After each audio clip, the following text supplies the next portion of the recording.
Okay, I tried to make this yesterday, but it didn't work. The battery gave out like 2/3 of the way into it. I want to show you this bender.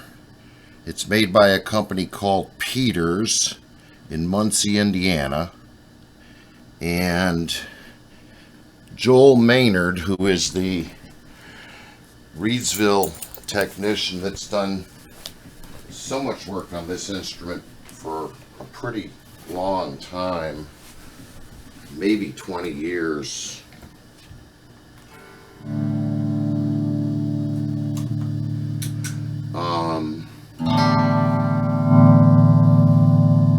Put the bender on, and I've been looking at various kinds of string benders. I've been listening to them longer than I've been serious about doing something to this instrument.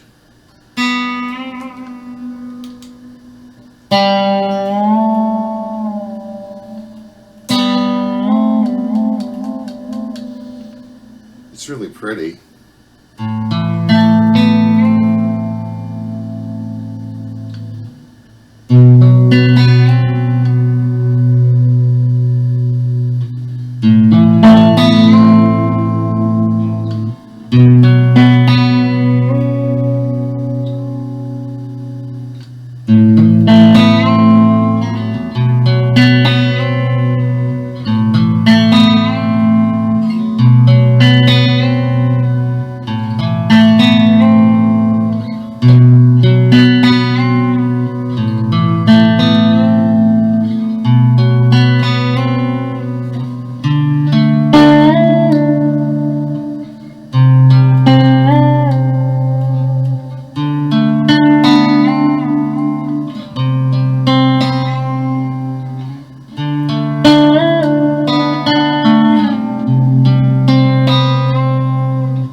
Yeah, it's fun.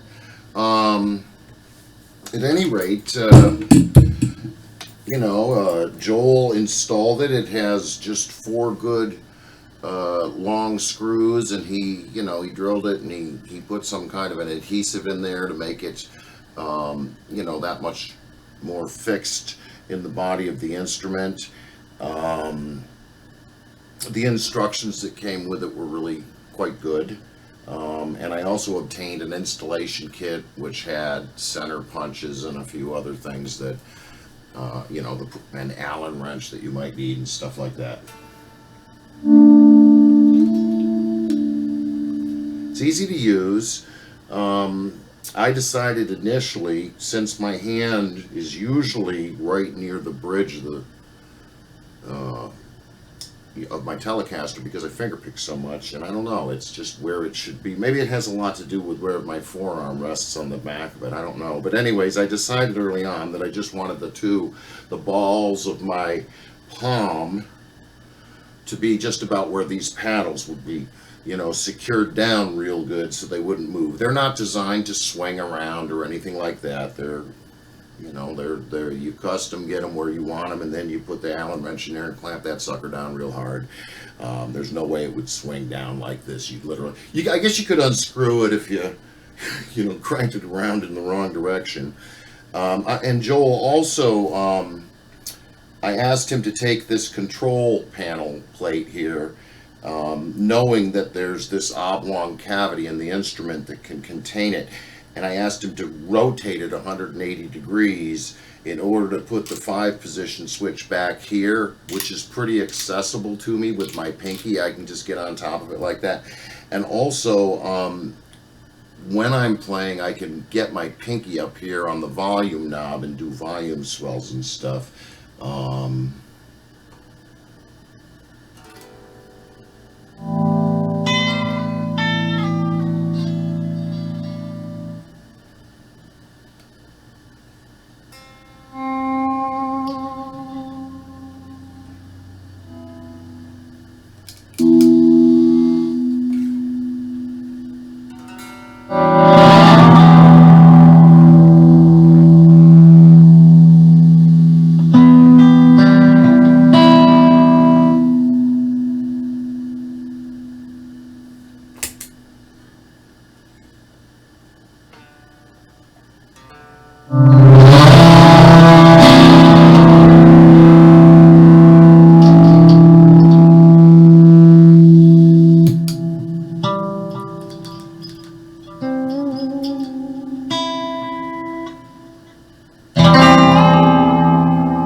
The first string bender that I ever heard was designed by members of kind of the third iteration of the Byrds, with Gene Parsons and Skip Batten and Clarence White, and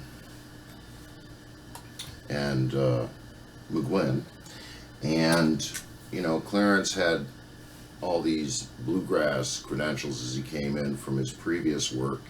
I guess he grew up just playing festivals all over the South. And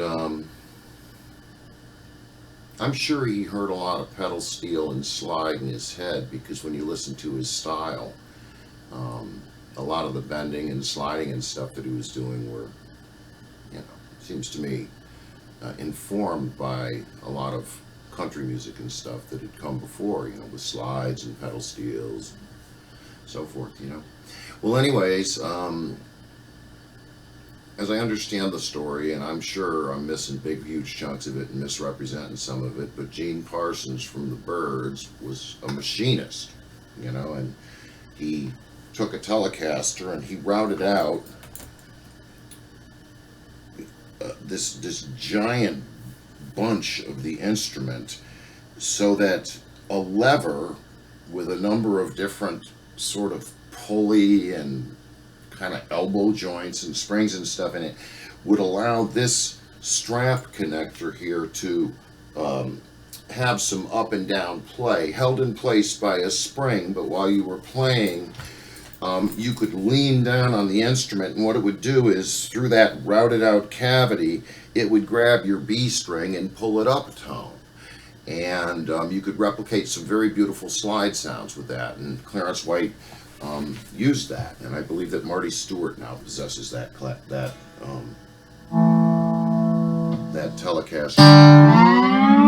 Telecaster, that used to belong to Clarence White.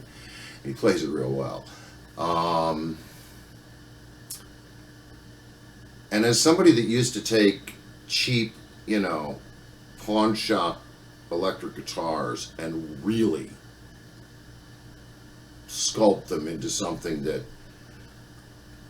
couldn't be fixed and made back into what it originally was, like the Bend guitar and the Howler and the Arc and whatever that one was that I gave to Bob Jordan 30 years ago. And once I found a Telecaster I liked, I didn't want to mess with it too hard. I didn't want to, put it on a bandsaw and cut off a big piece of it, you know, like I did with a Hagstrom 12-string electric one time when I was in the Navy, just to, I don't know. Whims are fun, but they can generate regret, you know.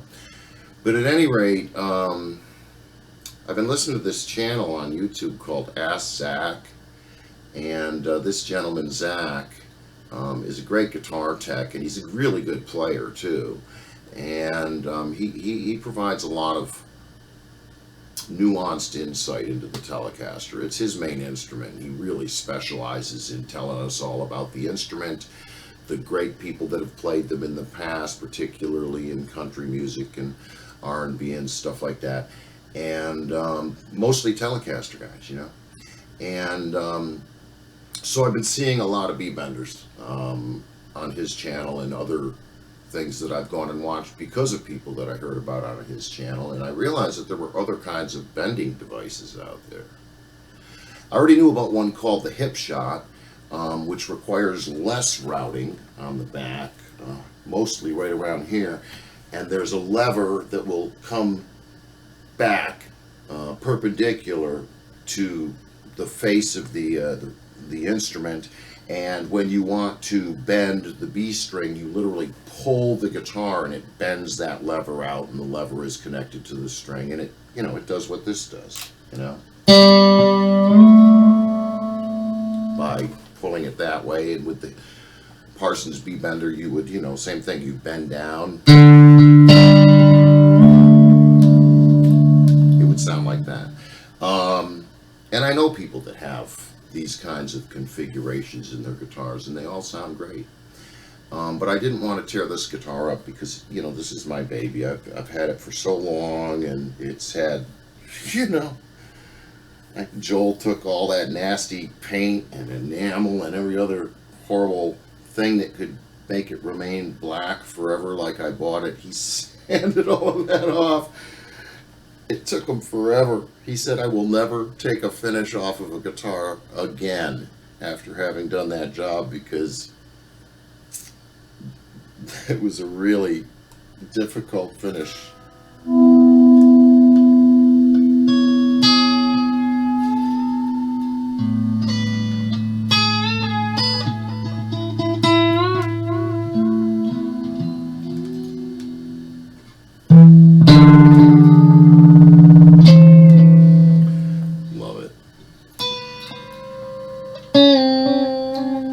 It's fun, you know, you think in advance, okay, I want a minor chord, so you need to make sure that you finger it properly in order that that note isn't articulated yet, and you let the bend do it for you and stuff. But anyways, this is a Peters GB bender. He makes a B bender, he makes a GB bender, and he also makes a GBD bender, but I thought that was pushing it. That's just too much to think about for me, but I really like the fact that I can bend a double stop, you know. And there's a French unit that's quite, in some ways, similar to this one in terms of the two paddles and the surface mount and so forth, with kind of a different mechanism. There's an axle in it, very obviously, and, you know, it looks heavier. And it was a toss-up between this one, made in the United States in Muncie, Indiana. I used to live in Indianapolis when I was a kid. Or this other one that was built overseas. And the deal breaker turned out to be that the other one only had 2 anchor screws, and I just thought, you know, if you're going to be working that thing often, that might not be a very good idea. So truly, I mean, in terms of the operation of them, they seem so similar, but I like that this one has 4 anchor screws. And because, you know, I don't do anything to an instrument that I don't intend to use. And so I knew this was going to get some action. It's made out of aircraft grade aluminum. Oh, it's sturdy. And also the other mod that I asked Joel to do, this is the stock original bridge pickup, and I'll leave it in there until it gives out, because I just like it. And it's weird. This one that I have, the pole for the B string is literally like a 32nd inch higher than the rest of them, which is really good when you have a B bender on there. luck of the draw, this is a Don Lace pickup from the late 80s that I found in a music store for $40 in the original box about 10 years ago. And I said, yes. And I always wanted to have something in the middle here and a 5-position Strat switch in order that I could have some more tonal choice, you know. So Joel put that in, you know, cut into the pick guard, routed out below it, everything else needed to be done. And this one up here is a DiMarzio Twang King, and it is one hell of a Telecaster pickup for the neck. I mean, the sound of it is just, it's beautiful.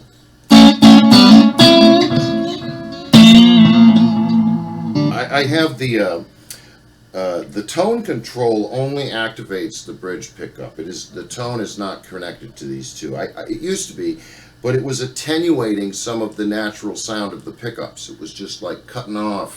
It was like a bad haircut on a good-looking kid, right? So, I had heard. I might have heard it from Zach that it's not necessarily a good idea to have the tone control connected to your neck pickup. So I said, Joel, disconnect these guys so that you know, when I'm using over here on the bridge,